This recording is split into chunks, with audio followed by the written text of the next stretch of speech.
Basic economics. How people interact. Trade can make everyone better off. You've probably heard on the news that other countries are our competitors in the global economy. But that's not the whole story. Oh, really? I thought competition between countries meant one side wins and the other loses. That's a common misconception. In fact, trade between countries can actually make each country better off. How does that work? I thought countries were always trying to outdo each other. Well, think about it this way. Even within your own family, each member competes for jobs and to buy the best goods at the lowest prices. But your family still benefits from being able to trade with others. I see what you mean. If my family had to grow its own food, make its own clothes, and build its own home, we'd be much worse off. Exactly! Trade allows each person or country to specialize in what they do best, whether it's farming, manufacturing, or providing services. This leads to a greater variety of goods and services at lower costs. Wow, I never thought of it that way. So other countries are actually our partners in the global economy, not just our competitors. That's right. The Japanese, French, Egyptians, and Brazilians are all our partners, not just our competitors. Not just our competitors. Trade benefits everyone involved.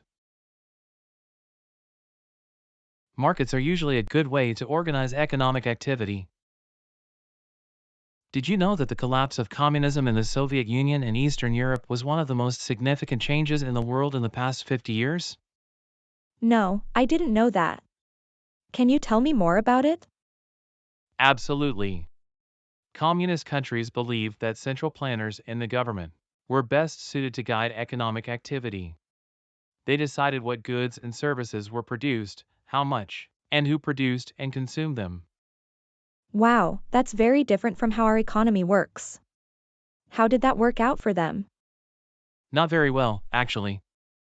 Most countries that had centrally planned economies have abandoned that system and are now trying to develop market economies instead. What's the difference between a centrally planned economy and a market economy?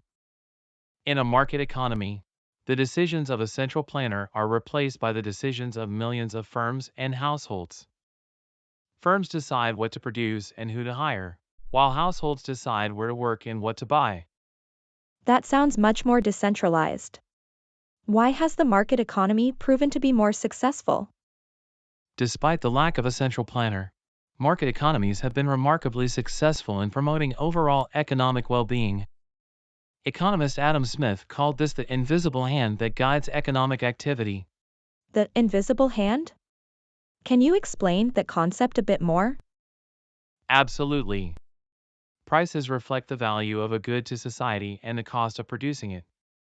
Households and firms look at these prices when making decisions, unknowingly taking into account the social benefits and costs of their actions. I see, so the invisible hand of the market coordinates the decisions of millions of people to promote the greater good. That's fascinating. Governments can sometimes improve market outcomes. Did you know that markets are not always the best way to organize economic activity? Really? I thought markets were usually the most efficient way to allocate resources. That's true, but there are some important exceptions. Governments can sometimes intervene to promote efficiency and equity. Can you give me some examples of when the government might need to step in? Sure. One example is when there are externalities, like pollution. If a factory doesn't bear the full cost of the smoke it emits, it will likely pollute too much. The government can step in with environmental regulations to address this market failure. I see. What about the other reason you mentioned, promoting equity? Well, the invisible hand of the market doesn't ensure a fair distribution of economic prosperity.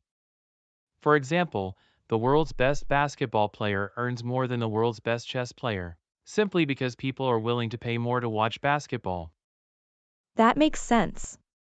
So the government can use policies like the income tax and welfare system to achieve a more equitable distribution of well-being. Exactly. but it's important to note that government intervention doesn't always improve outcomes. Policies can sometimes be designed to reward the politically powerful, or made by well-intentioned but uninformed leaders. Wow, there's a lot more complexity to this than I realized. It's really fascinating to learn how governments can play a role in improving market outcomes.